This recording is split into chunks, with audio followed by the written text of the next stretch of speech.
Hello दोस्तों, आज paper हुआ है राजस्थान बोर्ड कक्षा 10वीं विज्ञान का, साइंस का। तो दोस्तों आज मैं आपको आंसर देने वाला हूं जो आपके क्वेश्चन आए हैं। तो प्लीज़ इस वीडियो को पूरा देखिए, आपको पता लग जाएगा कि आपके कितने नंबर बन रहे हैं। आपको टोटल क्वेश्चन के आंसर एकदम सटीक आंसर देने वाला हूं। तो सेक्शन ए में देखते हैं। तो पहला क्वेश्चन था, प्रत्येक जबड़ों में रत्नों की संख्या कितनी होती है। तो इसका राइट आंसर हो जाएगा वो जगह दो जो है संख्या होती है। तो दोस्तों अगर आपने इस प्रकार से किया है तो दोस्तों आपको पूरा जो है यहाँ पे एक नंबर मिलने वाला है। फिर देखिए दूसरा क्वेश्चन है, कौन सा प्रतिरक्षी प्रथम उत्पादित किया गया था।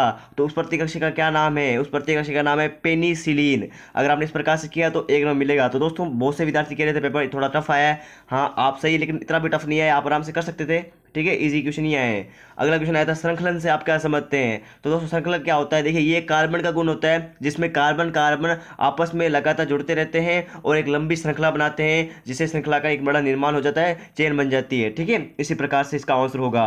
दोस्तों मैंने आपको जो वीडियो बनाई थी साइंस की इंपॉर्टेंट क्वेश्चन की, वहां से लगभग जो है 60% क्वेश्चन मिले हैं। तो दोस्तों आप वीडियो देख सकते हो हमारे चैनल के माध्यम से। ठीक है, तो दोस्तों चौथा क्वेश्चन देखिए, ऊर्जा संरक्षण नियम लिखिए। ऊर्जा संरक्षण मैंने आपको बताया था, वातावरण में ना तो ऊर्जा का नष्ट किया जा सकता है ना ही उत्पन्न किया जा सकता है, ओनली ऊर्जा को एक दूसरे रूप में स्थानांतरण किया जा सकता है। ये जो है ऊर्जा संरक्षण का नियम है। वहीं एक पांचवा क्वेश्चन आया था, राजस्थान का राज्य वृक्ष कौन सा है। ये तो एकदम इजी क्वेश्चन आ गया। इसका आंसर हो जाएगा खेजड़ी जो है उसका नाम है, और अगर वैज्ञानिक नाम बात करना है तो वो हो जाएगा पेरोस्पिस सिनोरिया। ठीक है, ये इसका जो है वैज्ञानिक नाम होने वाला है, साइंटिफिक नेम इस प्रकार से हो जाएगा। फिर सातवां क्वेश्चन आया था, कोरल यानी प्रवाल का बाह्य कंकाल किस रासायनिक पदार्थ का बना होता है। तो वो बना होता है कैल्शियम कार्बोनेट CaCO3 का। ओके, फिर अगला क्वेश्चन आया था सातवां, भारत के किस घाट पर मेकाक बंदर पाए जाते हैं। तो दोस्तों इसका आंसर हो जाएगा दक्षिण भारत के पश्चिमी घाट में जो है भारत जो है मेकाक बंदर पाए जाते हैं। ठीक है, इसका सही आंसर हो जाएगा। दोस्तों मुझे जरूर कमेंट बॉक्स में बताएं कि आपके कितने नंबर बन रहे हैं। ठीक है, देखते हैं आप में से कौन सबसे ज़्यादा होशियार है, और जो भी आंसर अगर आपको आ रहे हैं तो मुझे क्वेश्चन नंबर लगा के कमेंट बॉक्स में लिख दे यस मेरा एकदम सही है। ठीक है, दोस्तों आठवां क्वेश्चन है, कैल्सीफेरॉल यानी डी की कमी से कौन सा रोग होता है। ये वाला क्वेश्चन मैंने आपको बताया था वीडियो के अंदर। तो इसका राइट आंसर हो जाएगा रिकेट्स। रिकेट्स जो रोग है वो यहाँ पर डी की कमी से होने वाला रोग है। फिर देखिए इसके अंदर देखिए मैं आपको लक्षण बता देता हूँ, अगर लिखना हो तो। लक्षण होता है पैरों की हड्डियां मुड़ जाती है, इसी के कारण होता है। देखिए नौवां क्वेश्चन था, कौन सा आरएच कारक सबसे महत्वपूर्ण है। तो दोस्तों माइनस जो कारक होता है, ठीक है, यानी नेगेटिव जो कारक होता है वही सबसे महत्वपूर्ण होता है। वहीं 10वां क्वेश्चन आया था, सर्वग्राही रक्त समूह कौन सा होता है, यानी कि सभी को दे, वो होता है AB। AB जो है सर्वग्राही रक्त समूह होता है। फिर 11वां क्वेश्चन आया था, एक छड़ चुंबक के लिए चुंबकीय रेखा प्रदर्शित कीजिए। तो दोस्तों आपको इस प्रकार से पहले चुंबक बनानी थी, जिसमें S सिरा हो गया, N सिरा होगा, फिर यहाँ से ये जो है इसकी निकलेगी। ओके, इसकी रेखाएं निकलेगी। तो इस प्रकार से आप आंसर देख पा रहे हो। अगर आपने इस प्रकार चित्र बनाया है तो आपको पूरा पूरा मार्क्स मिलेगा। ठीक है, अब अगर आपने ध्रुव बनाया तो भी आपको पूरा मार्क्स यहाँ पे मिल जाएगा। फिर आपको चुंबकीय रेखा किसी प्रकार से प्रदर्शित करनी थी, इसी प्रकार से N से S की ओर जाती हुई, S से N की ओर जाती हुई। ठीक है, अगला क्वेश्चन देखिए, सेक्शन बी के अंदर हम आ चुके हैं। तो 12वां क्वेश्चन था, अपक्षयण की संख्या क्या है। ठीक है, अपक्षयण की संख्या क्या है और कृषि में ये किस प्रकार उपयोगी होती है। ठीक है, तो दोस्तों इसका आंसर हो जाएगा कि अपक्षयण की जो शक्तियाँ है वो मिट्टी की कठोर सतह जब टूटकर जो है मुलायम हो जाती है, वो अपक्षयण की शक्तियाँ होती है, जिसमें बड़ी बड़ी चट्टानें जो है वो टूट जाती है। ठीक है, ये कृषि में किस प्रकार से उपयोगी होती है, ये क्या अपरदन से अलग होती है और आपकी फसल जो है उपजाऊ होती है, इसके कारण ये होता है। ठीक है, ठीक है, इसके बाद क्वेश्चन है 13वां, उत्परिवर्तन नाम किसने दिया। उत्परिवर्तन आप समझते होंगे क्या होता है उत्परिवर्तन। उत्परिवर्तन देखिए इसका नाम दिया था जो वैज्ञानिक है हुगो डी व्रिज ने दिया था। बात करें इसका अगला जो पूछा गया है वो पूछा गया लेमार्क के अनुसार नई जातियां के उद्भव को समझाइए। तो दोस्तों इनके अनुसार जो है वे जीव जो जिस अंगों का प्रयोग करते हैं वे अंग तो अगली पीढ़ी में चले जाते हैं, जबकि वे अंग जो प्रयोग में नहीं आते वे अंग जो है अगली पीढ़ी में नहीं जाते। ठीक है, इसका ये आंसर हो जाएगा। अगर आपने इस प्रकार से लिखा है तो आपको पूरे पूरे 3 मार्क्स मिलने वाले हैं। ओके, और दोस्तों हमारे चैनल पर जो है सोशल साइंस यानी कि सामाजिक विज्ञान के भी इंपॉर्टेंट क्वेश्चन डाले जाएंगे इंग्लिश और हिंदी मीडियम के लिए। अगर आप वो देखना चाहते हो वीडियो तो आप चैनल को सब्सक्राइब कर लीजिए, बेल आइकन प्रेस कर लीजिए, ताकि जैसे ही वो वीडियो डले तो आपको उस वीडियो का नोटिफिकेशन मिल जाए। अगला क्वेश्चन देखिए जो सड़क सुरक्षा से आया हुआ है। तो यहाँ पे पहला था, वाहनों की हेडलाइट पर पीले रंग का पेपर क्यों चिपकाया जाता है। तो इसका आंसर हो जाएगा जो घना कोहरा है उससे बचने के लिए, ठीक है, इसका प्रयोग किया जाता है।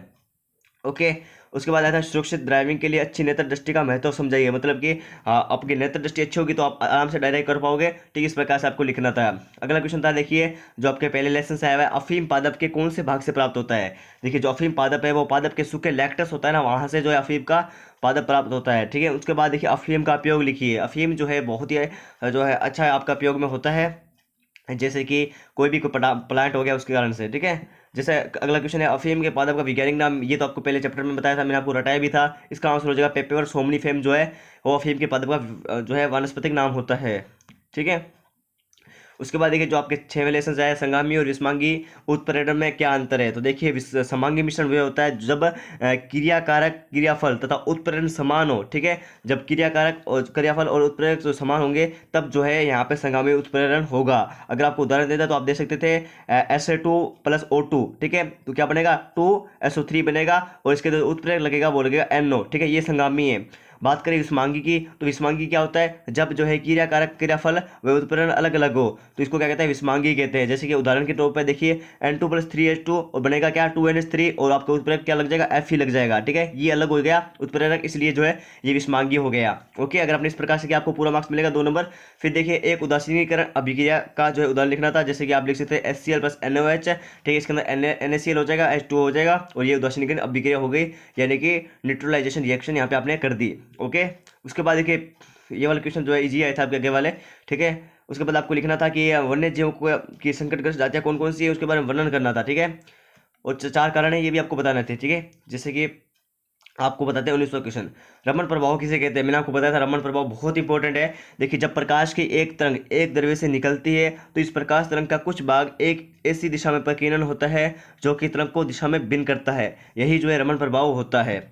उसके बाद देखिए लिखा हुआ है भारत में वैज्ञानिक दिवस किस तिथि को मनाया जाता है। ये तो अब देखिए आपको पता ही होगा, ठीक है। कापियों के अंदर भी लिखा होता है 28 फरवरी 2020 को जो है भारत में वैज्ञानिक दिवस मनाया जाता है।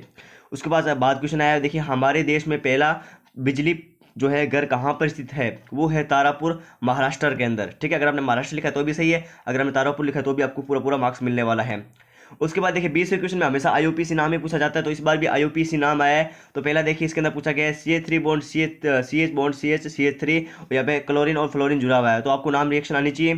तो इसका नाम हो जाएगा 2 क्लोरो, ठीक है, 2 फ्लोरो और ये क्या है ब्यूटेन है, ठीक है। उसके बाद आया ये वाला, ठीक है, ये क्या है 1 प्रोपीन है, ठीक है। 1 पर जो है यहाँ पर जुड़ा हुआ है, इस कारण से। अगला जो है यहाँ पे आया था नाइलॉन 66 की एकल इकाई का नाम लिखिए। तो दोस्तों नाइलॉन 66 की जो एकल इकाई होती है वो होती है हेक्सामेथिलीन डाइएमीन और एडिपिक अम्ल। आपको ओनली नाम लिखना था, ठीक है, आपको जो है रिएक्शन नहीं बनानी। ओके, नाम लिखोगे तो आप क्या हो जाएगा हेक्सामेथिलीन डाइएमीन और एडिपिक अम्ल, ठीक है। ऐसे एकल इकाई जरूर पूछी जाती है। मैंने आपको कहा था कि 5-6 आपकी उसमें कोई 1-2 आने का पूरा पूरा चांस रहता है। अगला क्वेश्चन आया था, देखिए फल को परिभाषित कीजिए। देखिए ये फल नहीं है, ये अलग फल है। देखिए अंडा से जो फल का निर्माण होता है, ठीक है, ये वाला इसकी परिभाषा आप कर सकते हो। जो अंडाशय से निर्माण होता है उसी को फल कहते हैं। खरीफ की फसल का उदाहरण आप कोई भी लिख सकते हो, जैसे मैंने आपको बाजरा दे रखा है, ठीक है। उसके बाद आया था दालों का राजा किस पादप को कहते हैं। दालों का राजा दोस्तों चना को कहते हैं। चना जो होता है उसको दालों का राजा कहते हैं। जैसे वैज्ञानिक नाम भी लिख सकते हैं, वैज्ञानिक नाम हो जाएगा सीसर अरिटिनम, ठीक है। सीसर अरिटिनम इसका जो है सही आंसर हो जाएगा। दोस्तों मैं आपको सबसे पहले और सबसे सटीक आंसर की दे रहा हूं, तो इसलिए आपका फर्ज बनता है कि वीडियो को आपको लाइक करना है, ठीक है। इसलिए प्लीज़ आप वीडियो को लाइक कीजिए और अपने दोस्तों के साथ जरूर शेयर कीजिए।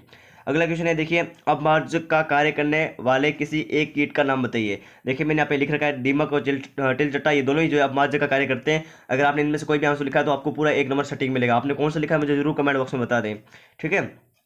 अगला क्वेश्चन है 23वां, संकर पूर्व संकारण और परीक्षण संकारण का उदाहरण समझाइए, ठीक है। देखिए परीक्षण संकरण क्या होता है, इसमें जीव का जो है जीनोटाइप पता चलता है, ठीक है। इसमें जो है इसमें अलग रिएक्शन यहाँ पे होती है संकर पूर्व संकरण के अंदर। ये मेडल के जो है यहाँ पर प्रयोग है। ओके, ये आप कर दोगे। उसके बाद देखिए 24वां क्वेश्चन है, विरंजक चूर्ण का रासायनिक नाम क्या होता है, ठीक है। विरंजक चूर्ण का रासायनिक नाम होता है वो होता है कैल्शियम ऑक्सीक्लोराइड, ठीक है। सूत्र की बात करें वो होता है CaCl2। विरंजक चूर्ण मैंने कहा था इंपॉर्टेंट है। ओके, उसी के बाद देखिए अम्ल क्षार की ओरिनिश अवधारणा को लिखना है। तो देखिए अम्ल क्षार की ओरिनिश अवधारणा क्या होती है, वह पदार्थ जो H+ देता है और अम्ल पदार्थ जो OH- देता है, ठीक है।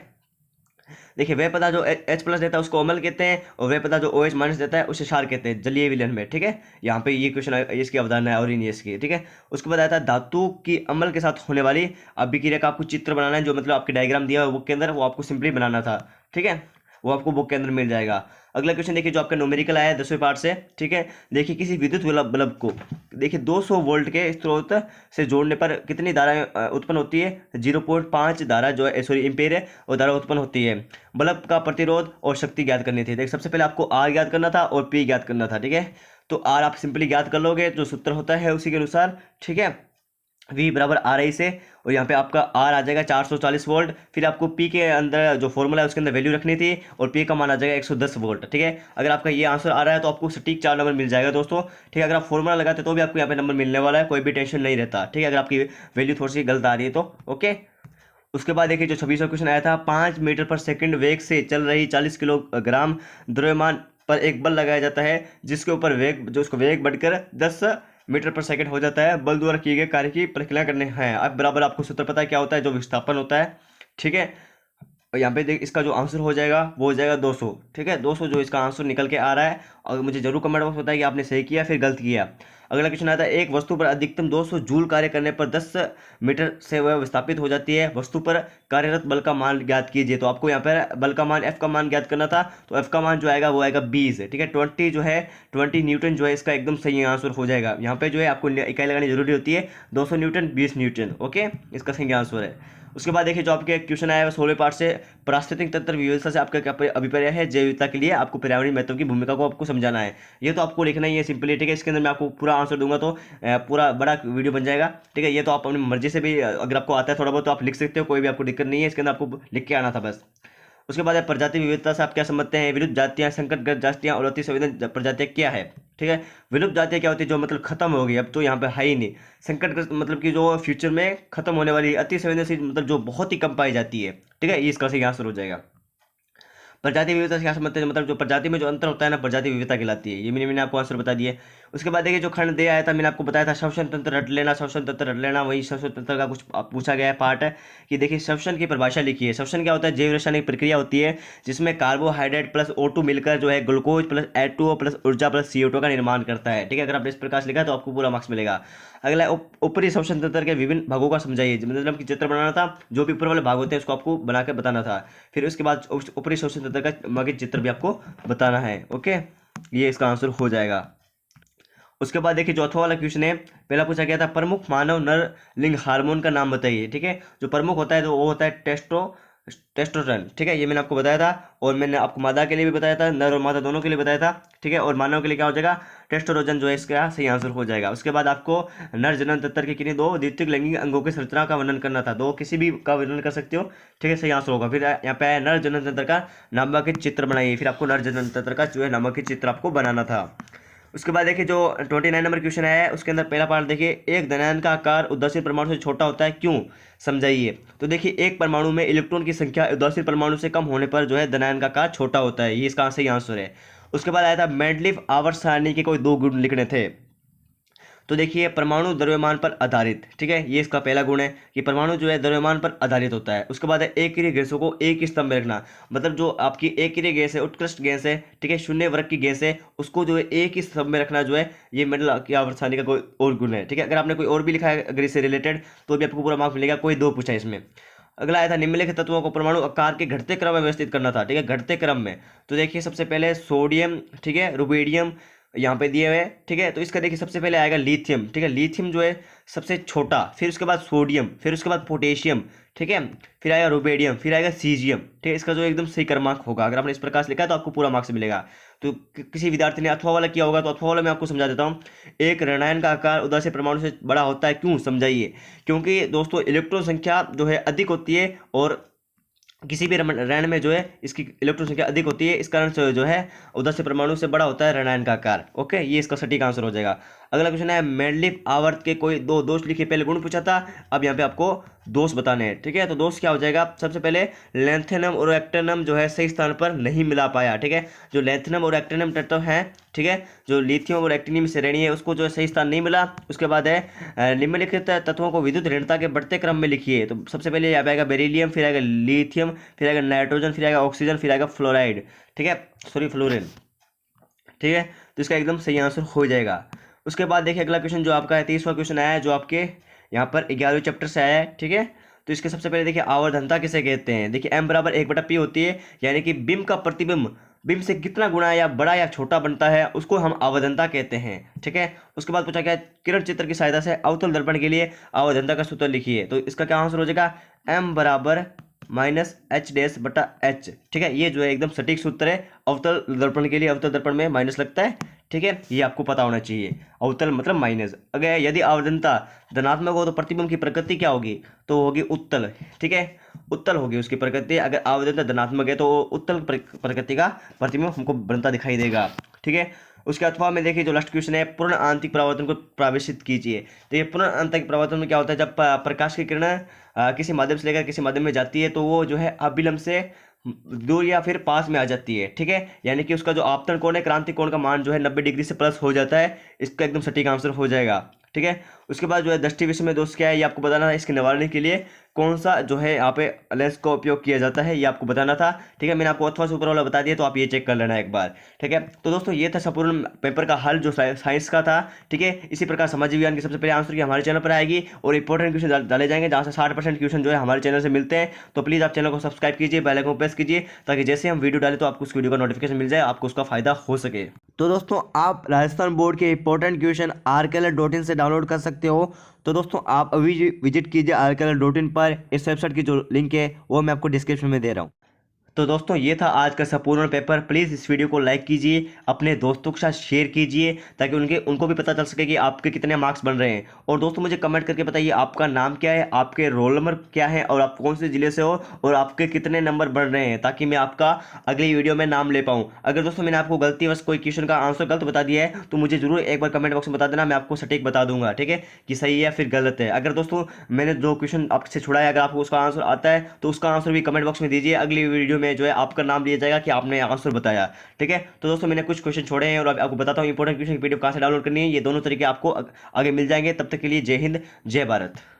तो दोस्तों आप RBSC बोर्ड के सभी विषयों के इंपॉर्टेंट क्वेश्चन rjstudymasala.in से डाउनलोड कर सकते हो, और जो आपने अभी PDF देखी उसके आंसर भी इस वेबसाइट से डाउनलोड कर सकते हो। तो आप अभी विजिट कीजिए www.rjstudymasala.in पर और सारे PDF डाउनलोड कीजिए।